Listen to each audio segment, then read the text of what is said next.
The heartbreaking reality of the avid of 78 still in custody after 38 agonizing days.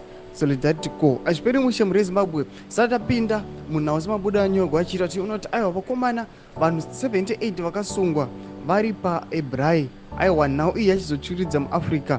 Idi munhu akagwa aunyatsokuona kuti aiwa apa pari kuitwa nhema. Satapinda mumasvika buda nyogwa muzara nhasi. Unobva subscribe or like or turn on the bell icon. Tipina muchenjeredzwa wanyora vachiti imagine leaving your family for a simple braai with your friends and colleagues, but today after 38 painful days your loved ones continue to endure the heartbreaking reality that you are still in police custody for absolutely nothing.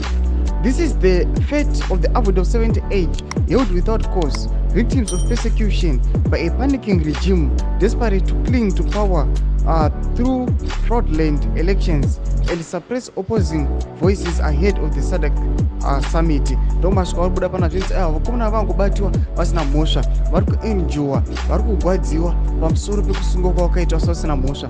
Tongodzoka kune nhau yaJob Hoskala akaita 595 days ari mumusungwa asina kana mhosva, zvangotaurwa zvekuti mukomana ana mhosva. Taona vanhu vari kugadzira mabillboards vachiti aiwa dauri Sabc iyo ichiona mashore ari muZimbabwe. The 1-year-old child akasungwa ari mumusungwa ndo nyaya yachizonyanya kutenderera. Ameno muzora nhasi patiri kuona vakomana vachidzokera zvekare mukoti kuchatunzi kudii. Aiwa tudze mafungiro enyu pindai mucomment section yedu. Musaona kusubscribe or like, turn on the bell icon.